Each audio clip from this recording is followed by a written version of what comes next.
Fala pessoal, boa noite. Boa noite, boa noite, boa noite. Então a gente está reorganizando perguntas e respostas e tem algumas perguntas que foram feitas muito legais essa semana que eu acho que seria muito bom responder para vocês. E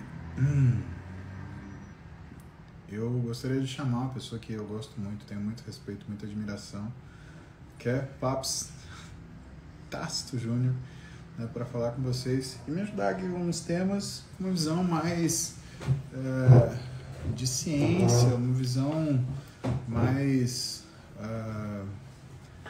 de evidências para a gente poder trabalhar nisso, tá?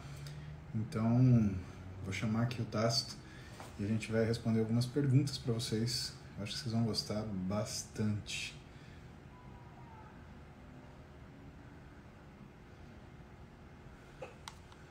Aqui.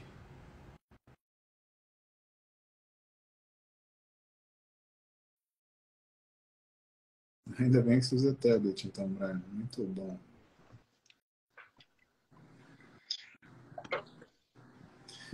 Professor Tácito Júnior está aqui hoje me ajudando a responder pergunta da galera. Boa noite, Paps. Como aqui, manda? Tudo Como anda ótimo. Aí? Você estava então, tá bom. Trabalhando e eu também. Estava dando treino de jiu-jitsu. Hoje aqui o consultório foi um pouco mais estendido. A última semaninha, né? A gente entra em recesso agora na sexta-feira. Então, não tem como a gente deixar de lado as coisas que continuam acontecendo. Por mais que a gente entre em férias também, a gente fica conectado, mas o que tem que terminar até sexta, tem que terminar até sexta. Não dá para protelar. Bom, Bora pronto para umas lá. perguntas e respostas aí? Então, tá bom. Então, eu vou começar com... vamos começar de formas de denominação, né? Porque, bom, eu acho que as coisas elas têm nomes e têm conceitos, né? E os nomes não são dados por acaso, mas a gente precisa entender quais são os limites de cada coisa e como é que elas são entendidas, né? Principalmente para quem vai estudar usando referência bibliográfica, artigo, né? O que seria a diferença entre treinamento de força e treinamento de hipertrofia? Isso é diferente? Isso é igual? Até que medida é diferente? Até que medida é A igual? diferença básica é o seguinte. Quando a gente fala em treinamento de força, a gente está falando isso para o esporte. Quando a gente fala de hipertrofia, a gente está falando isso para uma arte, que é a arte de esculpir o corpo. No caso, o bodybuilding, né? Então, no esporte, eu necessariamente preciso aumentar a força máxima para depois, em cima disso, trabalhar potência. Então, hoje, 95% de todos os esportes, eles trabalham em cima de potência. Só que para trabalhar potência, num período de tempo, que a gente chama isso de planejamento, ou periodização, ou como quiser, a gente precisa dar um foco no aumento da força para depois trabalhar com potência. E essa potência pode ser trabalhada com 85%, 90%, 95% da força máxima ou 30%, 35% da força máxima, dependendo da metodologia. Agora, para o esporte, não me interessa hipertrofia. Então, alguns exercícios que são feitos na academia, para o esporte não interessam. Então, não existe nenhum esporte que eu precise ficar fazendo elevação lateral, por exemplo, né? Eu vou precisar fazer elevação, mas lateral precisa, eu faço desenvolvimento. Então, no esporte, a gente tem 4 exercícios que a gente chama de ordem geral, que são básicos. Supino, o terra, agachamento e o arranque-arremesso. Esses são os básicos. Então, para o esporte, me interessa que o atleta melhore o seu desempenho, melhorando a sua aptidão. Para o bodybuilding, me interessa hipertrofia. Só que essa hipertrofia também vai depender da genética do indivíduo, que eu não posso fazer milagre. Mas uma coisa não tem nada a ver com a outra, força não está relacionado com hipertrofia e vice-versa. Eu tenho muito levantador de peso olímpico que é relativamente magro, né? Sem muito músculo, e levanta muita carga. E tem muito bodybuilding, que é muito grande levanta tanta carga assim. Salvo algumas exceções que a gente conhece, como o Ronnie Coleman, né? Mas que também, no início, era levantador de peso, era basista. Por que remada não é considerado um Remada exercício pode básico? ser básico. Pode ser básico, principalmente para esporte de remo. A gente fez isso, nós trabalhamos uma vez na Unicamp com a equipe europeia que veio, do leste europeu, de remo. E a gente tinha colocado como exercício de testagem o supino invertido. Então, você denta na prancha e faz a remada. A gente fez dois tipos de teste. Um de força máxima e um de repetição máxima. Porque a prova de remo durava 10 minutos. Então, a gente precisa saber quantas vezes o cara conseguia remar, né, fazer o supino ao contrário, mais ou menos com o tempo da prova. Eu te pergunto porque, por exemplo, quando a gente olha, principalmente trabalho que mistura nutrição com treinamento, né, os três exercícios são citados são supino, terra e agachamento. Tem um trabalho que eu gosto bastante do Alan Hayes e do Paul Cribb, que ele analisa o momento do uso do whey protein, antes e depois do treino ou de manhã e à noite. E que o parâmetro dele de treinamento, né, é supino, terra e agachamento. Existe alguma razão especial por serem esses três exercícios selecionados? E, por exemplo, não ser um supino, remada e agachamento, por exemplo, já que o terra e o agachamento, eles têm uma relação de tirar o peso do chão, Porque que usa muito membro inferior, o e não necessariamente problema é usa que tanto desde os musculatura primórdios, dorsal. o que era feito era o arranque e o arremesso. Por isso que a gente chama de exercício de ordem geral, que envolve uma grande quantidade de massa muscular. E na época, porque isso é bem antigo, né, não se usava quase remada com essa finalidade. Mas a remada ela pode ser incorporada sim, desde que seja específica para um determinado esporte. Porque nem todo esporte vai usar a puxada, mas pode usar o empurrar, né? Não puxar, mas empurrar. E o que seriam as diferenças básicas do treinamento de força para o esporte do treinamento de força para o O fisiculturismo, por esporte, é exemplo? como eu falei, eu preciso de desempenho. Então, eu preciso aumentar essa força para poder trabalhar potência. A potência ela é trabalhada em cima do aumento da força. Para o bodybuilding, não necessariamente eu preciso fazer trabalho de força. Eu posso fazer, mas não necessariamente eu preciso. Porque tem muitas metodologias que a gente pode chamar de protocolo de treino, de vários atletas, que eles nunca se preocuparam em fazer treino específico para força. E sempre aquele treino específico de duração, de tempo sob tensão. Isso seria o conceito de treinamento de força relacionado a físico esportivo? Essa definição, na verdade, fomos nós que criamos, eu e o Benedito Pereira, né, naquele nosso primeiro livro, porque eu tenho treinamento específico para o esporte, seja ele profissional ou recreativo. Porém, eu tenho treinamento somente físico, que não é esportivo e nem recreativo. Por exemplo, eu sei que o que eu vou falar agora pode gerar alguma polêmica, né? Mas eu sempre fui polêmico, não tem problema. Eu contestei o Rancilli, contestei o cara que denominou homeostase, né? E do século XIX, não tem problema. Mas, por exemplo, eu não considero o bodybuilding um esporte. Embora muitos falem, o nosso esporte. Né? Por quê? Porque eu não consigo mensurar a capacidade física no bodybuilding. Eu não consigo saber ou medir quem lança mais, quem corre mais, quem levanta mais, quem empurra mais. Não. Eu posso fazer isso, por exemplo, naquela competição do homem mais forte do mundo. Aí sim, eu posso chamar de esporte, porque eu tenho como mensurar a capacidade física. No bodybuilding, não. No bodybuilding, eu vou apenas avaliar o físico. Então, é uma coisa extremamente estética. É como se fosse uma apresentação de balé. Balé não é um esporte. Agora, o problema é assim, não é porque eu não considero o bodybuilding um esporte que eu estou desmerecendo todo o trabalho feito, porque, na verdade, eu considero uma arte. Tá? A arte de esculpir o corpo. E é muito mais árduo que o próprio esporte. Porque o esportista ele vai trabalhar com cargas muito mais pesadas que o bodybuilding, com certeza. Nós temos aí campeão mundial Mas, de ciclismo de velocidade, que é um alemão, o Robert Forsman, que esse cara faz agachamento búlgaro com 240 quilos. Né? É muito. Esse cara, outro dia, ele fez um teste de carga máxima na bicicleta, ele quebrou o pidivelo. Né? Agora, eu não me interessa se ele é bonito, se ele tem o shape ideal. Não, o que me interessa é a aptidão dele. Então, por isso que o treinamento físico e esportivo é uma coisa, né? O físico é uma coisa, o esportivo é outra, e algumas terminologias. Por exemplo, se está se usando muito hoje uma terminologia completamente errada, né? Que é falar que a pessoa está condicionada.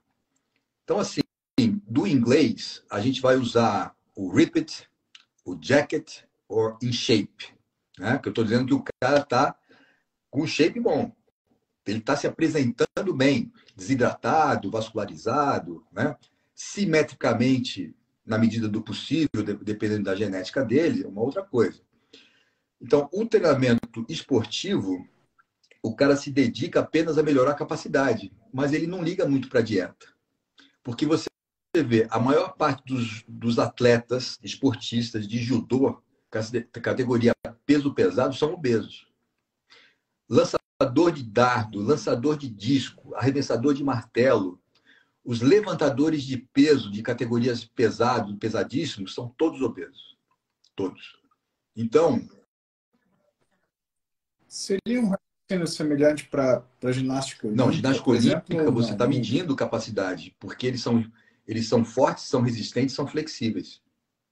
Então, se o sujeito não for forte o suficiente ou flexível o suficiente, ele não vai executar o movimento de acordo com a pontuação que são impostas pela Federação Internacional de Ginástica. Agora, o bodybuilding não. O cara vai apresentar o melhor físico dele, da vida dele, no que a gente teve agora, o Mr. Olympia. Só que o problema do bodybuilding ainda tem a dieta. E a dieta é muito mais árdua que o treino. Porque treinar é gostoso, treinar é bom. Passar fome não é. É verdade. Então, assim, fala isso, não é que é uma competição porque eu não considero o bodybuilding um esporte que eu estou desmerecendo, porque é muito mais difícil ser um bodybuilder do que um corredor de 400 metros, por exemplo. Né? Porque ele não está se preocupando com a dieta ali, não tem que zerar a água, não tem que diminuir o sódio, não tem que aumentar o sal em determinada circunstância, não tem que começar a comer depois da pesagem para mudar o físico da manhã para a noite. Então, essas estratégias estressam muito o sujeito. Então, essa arte de esculpir o corpo, ela é completamente muito mais árdua que o treinamento normal de um atleta. Isso aí, com certeza.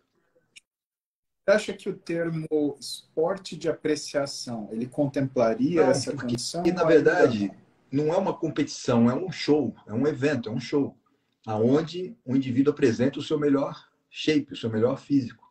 Né? Agora, estar condicionado é outra coisa. Então, eu vou dar um exemplo assim, bem claro. Foi até um post que eu fiz recente que gerou mais de 2.000 likes. É o seguinte, eu pego o Siban e vou falar que ele está condicionado? Não. Eu vou falar que ele está jacket, que ele está ripped, que ele está em shape. Aí eu vou pegar o atual campeão mundial de boxe, peso pesado, que é um cara horrível esteticamente, é um cara disforme, que é o Fury, Tyson Fury. Você vê, o cara, o corpo dele parece uma pera. O cara ele era obeso. Ele perdeu, acho que uns 60 quilos. Então ele se move no ringue, a banha, né? Ela sai para fora, coisa horrível. Agora, ele luta 12 rounds. Então, se ele não estiver condicionado, ele não entra no ringue. É diferente. Então, Perfeito. O condicionamento, então, ele está mais relacionado à capacidade de manutenção. Exato. Isso aí está, porque condicionamento está ligado à aptidão. Então, eu treino para melhorar a minha aptidão física, minhas capacidades. Força, resistência de força, endurance, potência. Aí eu estou medindo a aptidão do indivíduo. Porque quem tiver mais apto mais apto aguenta mais, cansa menos. Agora, no bodybuilding, não me interessa se o cara é mais forte, mais flexível ou não. Ele pode até, na rotina, apresentar movimentos flexíveis, como a gente vê o Andrew Jacket, por exemplo, esse cara que assombrou aí, né? Ganhou tudo, foi para o Mr. Olímpia, né? E vai assombrar mais para o ano que vem. Mas ele tem uma parte na série dele que ele abre espacate. Fernando Sardinha abre espacate em grande K, em lateral, né? Mas por quê? Porque eles incorporaram na série. Agora, tem outros que não fazem isso. Não incorporam movimentos de flexibilidade na série. E aí é mais a pose. Tem gente que posa muito bem, tem gente que não posa tão bem. Mas o que o cara está apresentando é o melhor físico dele. E não se ele é mais veloz, mais potente, mais forte. Eu acho que tem mais uma confusão que eu gostaria que o senhor explicasse, que é justamente no treinamento para o fisiculturismo, que é a necessidade do físico, da musculatura, fazer regeneração celular e a hipertrofia. Porque eu percebo que as pessoas elas confundem esse tempo. O tempo de regeneração celular, as coisas que levam à regeneração celular, e uma outra coisa que é o desenvolvimento de massa muscular suprafisiológica, que é a hipertrofia. A gente Ajuda chama pouquinho isso de gente nisso. reparação e regeneração do tecido. E para isso tem uma coisa só que a gente pode dizer que é uma condição sine qua non. Tem que acontecer. É a glicemia estar estabilizada. Porque você faz um corte, por exemplo, e aquilo vai cicatrizar. Isso é reparação e regeneração do tecido. Mas isso não é hipertrofia. Agora, para haver reparação e regeneração, eu tenho que ter glicemia estabilizada. E aí a gente vê o problema do diabético, né, do pé diabético, que às vezes o cara tem que amputar o pé, né, porque não tem glicose ali. Se não tiver glicose, ninguém paga a conta, as coisas não vão acontecer. Agora, a hipertrofia é uma coisa com uma magnitude maior, porque você tem uma tensão localizada ali maior por mais tempo de uma forma crônica. E a coisa é suprafisiológica porque o tempo de tensão ele tem que ser grande. E aí, sim, para eu ter hipertrofia, eu também preciso de glicemia estabilizada, né? A importância do carboidrato é muito grande. E, logicamente, que eu preciso de todos os aportes necessários, né? Proteicos e tudo mais, mas a coisa vai ser crônica de uma magnitude muito maior. E aí, é uma série de coisas que são envolvidas, desde da inflamação que acontece na membrana celular, né, do músculo esquelético. Então, a gente vai fazer um downstream, que é ladeira abaixo, ativar um monte de mecanismos, vai ser ativado a via canônica, né, a KT-mTOR, até a coisa acontecer, só que isso precisa estar acontecendo com frequência, porque não é um estímulo que vai levar à hipertrofia, e sim uma sucessão deles. Agora, de qualquer maneira, sendo de reparação, regeneração ou hipertrofia, a glicemia tem que estar estabilizada. Quando o senhor fala, principalmente sobre essa questão, né, de mTOR, via da MPK ou as vias canônicas, né, dá uma sensação para algumas pessoas que isso é uma coisa dicotômica. E quando que eu percebo isso? Quando as pessoas elas falam treinamento de força com resposta metabólica e com resposta tensional, né? Pelo menos na minha visão, isso não é dicotômico, né? Você sempre tem uma resposta metabólica, você sempre tem uma resposta tensional se você está colocando força. Mas, Paps, dá uma Então, palhinha tudo disso, é pessoal, por tensional favor. e tudo é metabólico. Então, esse negócio de falar assim, ó, hoje o meu treino foi tensional. Tudo bem, mas ele não foi metabólico? Aí o outro vai falar assim, não, mas amanhã eu só vou fazer treino metabólico. Mas ele não é tensional também? Então, o entendimento tem que ser assim, eu tenho um treino com volume maior. Isso é uma coisa. Agora, eu tenho um músculo sob tensão por um curto período ou por um longo período. Mas é tudo tensional. E metabólico vai ser sempre. Sempre. Então é errado isso. Ah, vamos fazer um treino metabólico hoje. Não, vamos fazer um treino mais volumoso, né? Com protocolos diferentes, com combinações diferentes, mas mais volumoso. Porque se se ater somente ao treino de força, aquele que você realiza 2, 3 ou 4 repetições, isso não vai gerar um impacto para a hipertrofia. Quer dizer, não quer dizer que não vá, vai, mas muito pouco. Porque o músculo ele precisa de tempo sob tensão maior para as coisas acontecerem, os mecanismos acontecerem. E isso tudo é levado, em primeiro lugar, pela mecanotransdução, né, pela tensão mecânica, e, consequentemente, pelo estresse metabólico, ativando as vias inflamatórias e tudo mais. Sobre ainda hipertrofia, tem uma outra coisa que costuma assombrar o pessoal e que era uma coisa que voltaram a discutir agora, né, sobre hipertrofia sarcoplasmática. Inclusive, a gente tem até alguns estudos falando sobre número de repetições, se repetição até a falha ou se a carga máxima, e aí eles separam hipertrofia sarcoplasmática, hipertrofia miofibrilar, né? Eu queria que o senhor desse uma palhinha sobre isso, principalmente porque a questão da hipertrofia sarcoplasmática virou como se fosse uma discussão, né? Porque tem gente que fala, olha, isso não existe, né? E outras pessoas falam, se você faz o pump da musculação, isso é uma hipertrofia sarcoplasmática. O que a gente precisa Olha, entender disso daí, saiu um Carlos? artigo recentemente que eu coloquei até nas minhas reuniões científicas do grupo de pesquisa para a gente destrinchar o artigo, que falava que a hipertrofia sarcoplasmática seria o novo unicórnio, né? Ou seja, o unicórnio não existe e a hipertrofia sarcoplasmática também não existe. A hipertrofia sempre será miofibrilar e, até agora, o máximo ou o mínimo de tempo que a gente conseguiu observar a hipertrofia foram em 3 semanas, com o trabalho da Maria Narici, que é uma italiana fantástica, né, uma pesquisadora fantástica. Antes de 3 semanas, você não observa hipertrofia. Agora, esse negócio de hipertrofia sarcoplasmática, né, esse pump, nada mais é que uma hiperidratação da célula. Então, quando você ativa os mecanismos de inflamação, né, a célula fica cheia de água, né, porque a gente tem glicogênio ali dentro. Cada molécula de glicogênio tem 3 de água. Só que isso tem um efeito duradouro aí de 40 minutos, mais ou menos, depois o organismo absorve isso. Então, é um momento onde o músculo tem esse inchaço, né, mas depois isso é revertido. Então, isso não existe, isso não é hipertrofia. Isso aí é uma consequência do treino. Agora, a hipertrofia, ela é uma coisa crônica, né? Não é o pump. Todo mundo gostaria, né, de ter o pump e ficar com o pump para sempre. Mas né, ele Seria não dura. sensacional.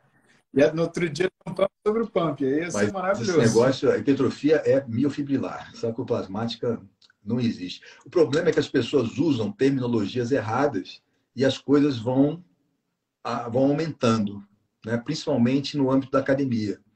E aí é um treinador que fala isso, é um personal que fala aquilo, e a coisa vai proliferando. Mas dentro da ciência, né, isso não existe. É miofibrilar e acabou. E crônico. Outra confusão que eu vejo, né, é uma confusão com 3 entidades: balanço nitrogenado, síntese proteica e hipertrofia muscular. Eu percebo que o pessoal, até para ler artigo, tem gente que, por exemplo, vê um artigo que ele está falando sobre balanço nitrogenado e fala assim, tá vendo? Causa hipertrofia. Ou então, olha, tá vendo? Síntese proteica, então tem hipertrofia. Mas essas coisas não são a Balanço mesma coisa, né, nitrogenado Carlos? é você excretar menos ou mais nitrogênio, né, do que você retém ali. Então, se você consumir uma quantidade de proteína e você excretar mais nitrogênio ou menos nitrogênio, você entra em balanço nitrogenado positivo ou negativo. O que as pessoas não entendem é que você, embora com balanço nitrogenado negativo, você ainda pode conseguir hipertrofia. Porque as pessoas esquecem de um detalhe. Uma coisa é você estar numa cama em bed rest, com balanço nitrogenado positivo, balanço negativo, balanço calórico negativo, e perdendo massa magra muito rápido. Só que as pessoas esquecem o seguinte: o músculo não está sendo provocado. A pessoa está deitada. Agora, você tem um balanço nitrogenado negativo, mas não quer dizer que você não esteja ingerindo proteína. Você está. Só que você tem ainda o problema da provocação do músculo pelo estímulo. E o músculo vai responder. E com que seja um grama de proteína por quilo de peso corporal, eu botei hipertrofia. Porque eu posso estar em balanço nitrogenado negativo, mas eu não estou em balanço calórico negativo. E mesmo em balanço calórico negativo, dependendo se a gente mais ou menos colocar isso com 500, né, 500 quilocalorias, com o estímulo provocando o tecido muscular, ele vai responder. Mais algum problema terminológico que o senhor vê no fisiculturismo? Porque às vezes eu vejo as pessoas tentando usar um preciosismo ou falar um pouquinho mais difícil e cai numas armadilhas aí de usar palavras que não fazem, acho que, tanto sentido assim. O que mais que o senhor vê de que o pessoal tem Olha, o que eu utilizado de uma tenho forma visto com muita imprecisa aí? frequência é esse lance do condicionamento, né? Eu lembro que há um bom tempo atrás, conversando com o pessoal do bodybuilding e tal, que eu sempre transitei por essas tribos, ele falou assim, pô, o sujeito se apresentou muito condicionado. Eu fiquei olhando, falei, mas condicionado como? Não, ele estava bem definido. Eu falei, bom, mas isso não é condicionamento, né? Ele se apresentou bem, né? Seco, desidratado, tal coisa, mas não condicionado. Isso aí eu acho a maior agressão à terminologia do treinamento esportivo, né? É confundir isso. Na verdade, uma coisa não tem nada a ver com a outra. Só que eu estou ouvindo muito os americanos falando também. Mas não quer dizer porque eles estão falando que a coisa está certa. Conditioning. Né? Você vê qual é a maior publicação, a maior revista do mundo sobre isso. É o Journal Strength and Conditioning Research. Só que esse conditioning, né, é a condição de aptidão. Né? Força, potência, resistência, endurance. Que também tem uma diferença entre resistência de força e endurance. Se você faz uma atividade até 90 minutos, é resistência de força. Após 90 minutos, a gente já caracteriza como endurance. Mas isso, resistência de força e endurance para o bodybuilding, né? Tem uma coisa que tem me chamado muita atenção e as pessoas estão confundindo muito, que é o tal do cardio, do aeróbio para perder gordura e o aeróbio para não sei o quê. Então, virou moda, todo mundo fala assim, olha, eu vou fazer meu cardio. Aí eu falo assim, pô, mas você vai fazer teu cardio? Você já treinou? Não, acabei de treinar, vou fazer meu cardio. Eu falo assim, não vai aguentar. Não vai aguentar, porque cardio é treino. Então você fala assim, ó, eu vou fazer o meu cardio. Primeira coisa que eu vou perguntar para você, porque a gente tem que ter dados, né, para fazer as coisas. Então você vai fazer um cardio, beleza. Qual é o seu VO2 máximo? Porque para você fazer o cardio, eu tenho que estar a 85% do VO2 máximo.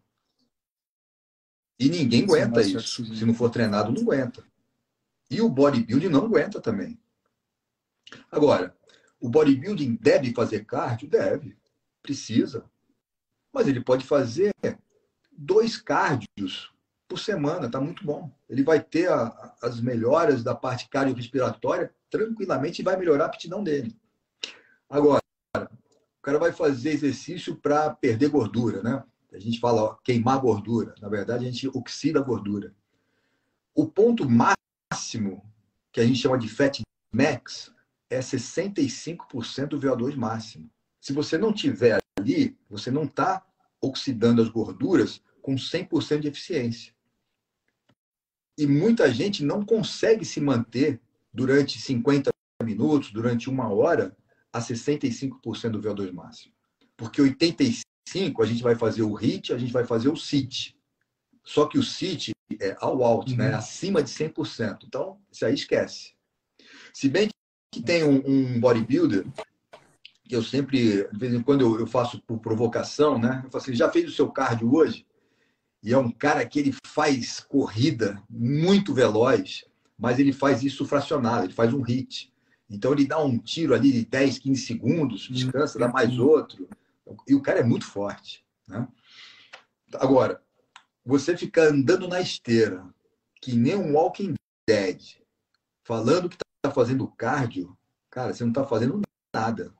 Você pode estar fazendo postagem para Facebook, para YouTube, mas isso não é cardio. Aí as pessoas vêm me sacanear, né? E falam assim, mas o teu filhão faz o cardio dele na bicicleta. Eu falei, não, ele não está fazendo o cardio dele. Ele está fazendo ali uma live, ele conversar com as... Porque se ele estivesse fazendo o cardio, ele não conseguia nem falar. Né?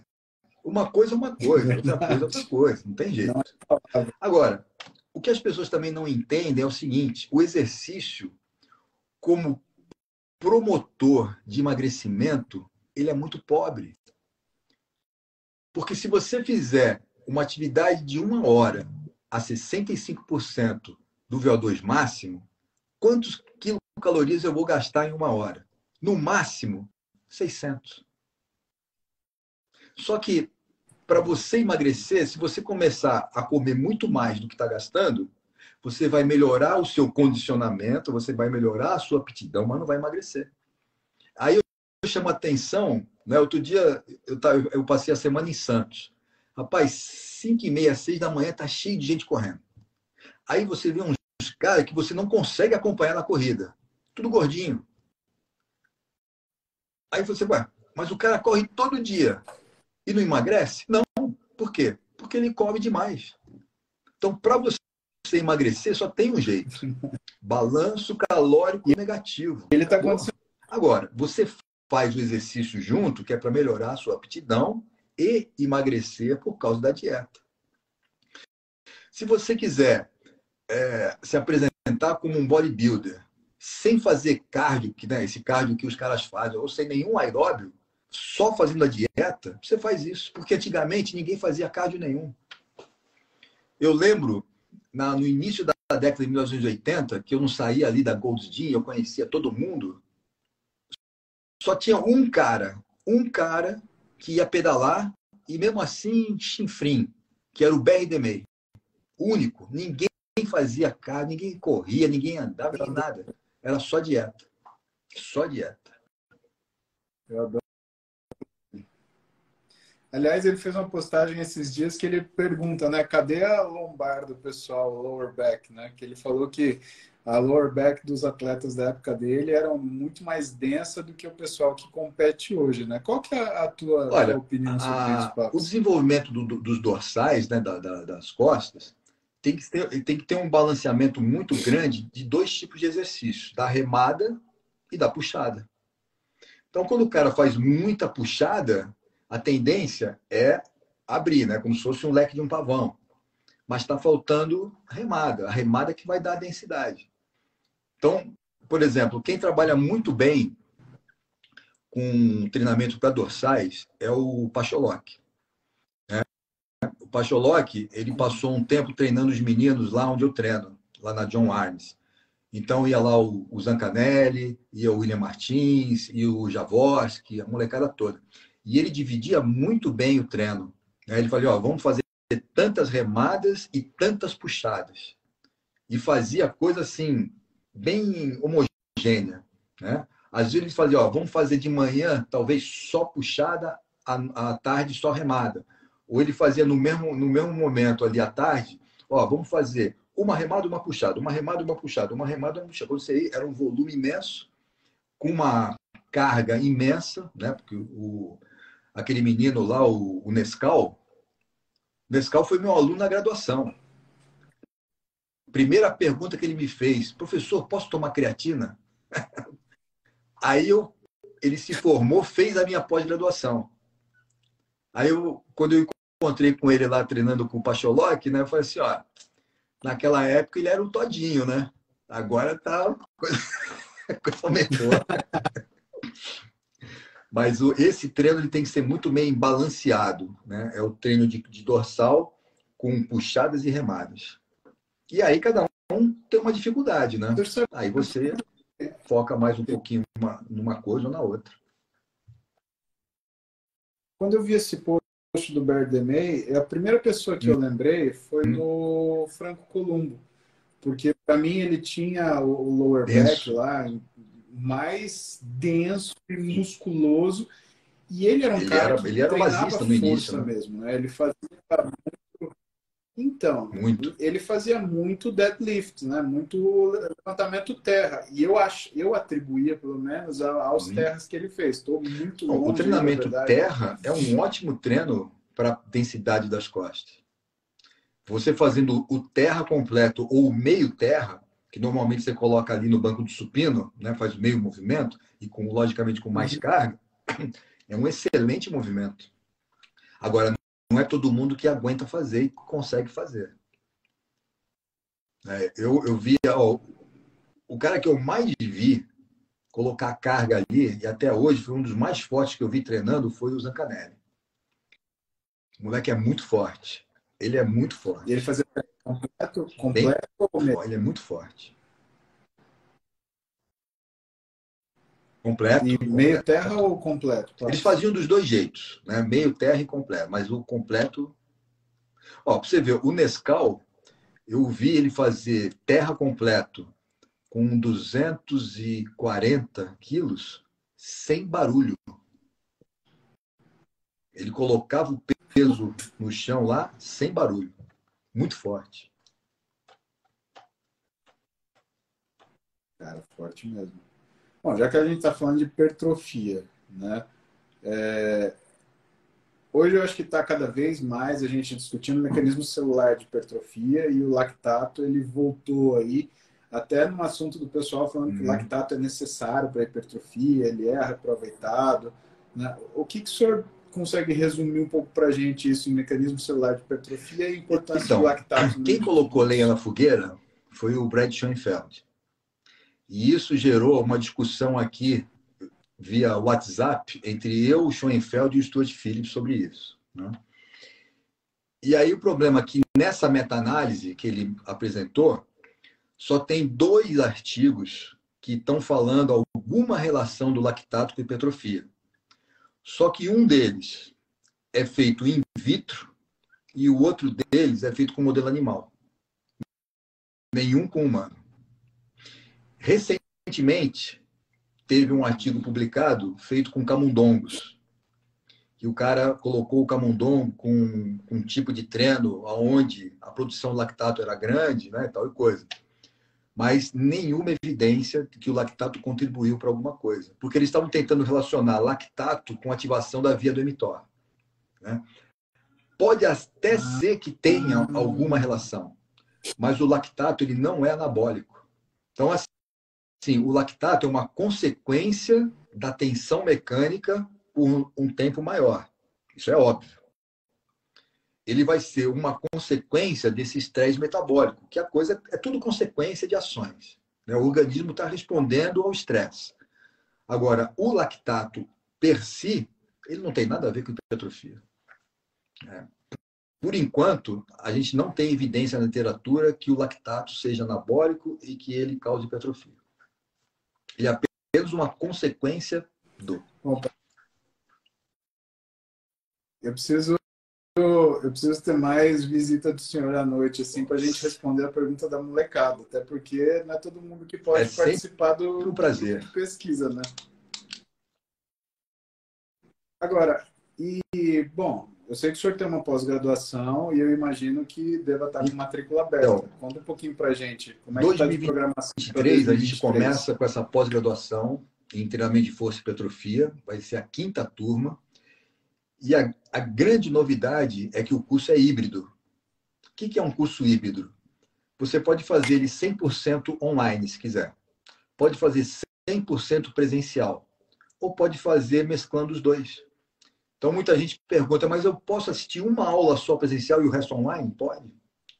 Mas e se eu assistir só online e eu perder a aula? A aula está gravada. E se eu fizer presencial e perder a aula está gravada. Então, assim, E se eu assiste fizer a quantas aula vezes e você quiser quiser. assistir de novo? Então, assim, o curso ele está tão flexível que não tem o porquê um profissional da área da saúde não fazer. E não é só profissional de educação física. Né? Os médicos que são da área da medicina do esporte, os nutrólogos, os fisioterapeutas, nutricionistas, né? Todos devem fazer porque eles são prescritores. E eles têm que entender os mecanismos do treino. E o treino atende tanto a hipertrofia como o treinamento de força para o esporte, para a potência. E essa turma agora, esse curso, vai ter um módulo especificamente para treinamento de bodybuilders. Específico. Tá? E assim, se você está morando no Japão, se você está morando na África do Sul, em Moscou, no Havaí, onde você quiser, você faz o curso completo online. Ah, perdi um módulo, não vou poder assistir online ao vivo, está gravado. Ah, mas o primeiro módulo soube que é do senhor, general. Eu posso assistir o primeiro módulo para te conhecer? Pode. E depois eu posso fazer tudo online? Pode. E ainda tem uma facilidade para os estudantes, para os acadêmicos.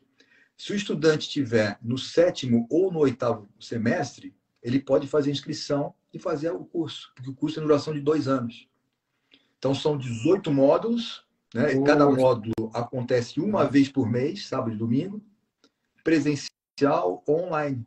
Quando ele se formar, ele já vai receber o certificado de especialista, né? Chancelado pela Universidade Federal do Paraná. Então, com certeza, é o único curso, é o melhor curso que tem especificamente falando sobre treinamento de força e hipertrofia. Porque o profissional ele vai aprender todos os mecanismos envolvidos, como trabalhar a força para diversos objetivos. E se for um personal, um treinador que seja ligado ao bodybuilding, ele também vai ser muito bem atendido. Porque a gente tem ali, só de módulos práticos, nós temos 5 módulos práticos. E esses módulos vão acontecer lá na Jones Army, que é um dos melhores ginásios de musculação que a gente tem no Brasil. Né? Tudo Hammer, Cybex, só coisa gringa lá.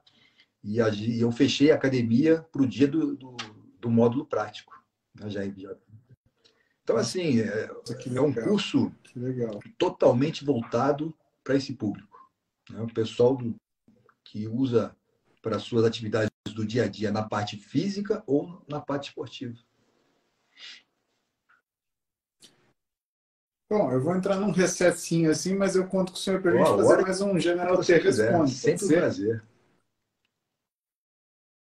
Vamos deixar combinado assim. Vamos deixar pelo menos uma quarta-feira aí por mês a gente conseguir sentar junto e eu pegar o senhor para aproveitar um pouquinho da sua sabedoria aí para dividir com os meninos aqui. Falar disso, vamos ver combinado? Se você consegue vir um módulo, né, para você dar aquela aula espetacular que você dá sobre hormônios, né, que ninguém melhor que você para falar sobre isso. Opa. A gente janta no japonês. Perfeito. E almoça na churrascaria. Combinado? Claro, isso vai ser um prazerzão. Obrigado por hoje. Muito obrigado mesmo, de coração. E, galera, espero que vocês tenham aproveitado e fiquem atentos a isso. Se vocês quiserem aproveitar e estudar nesse nível e ter uma formação dessa, chancela da Universidade Federal do Paraná. Professor Tácito Júnior, coordenador e, professor do curso. Não tem nem o que falar, né? Papos, brigadão. Obrigado, beijão, senhor. Vamos deixar essa live salda para a galera ver aí. Um abraço, até mais.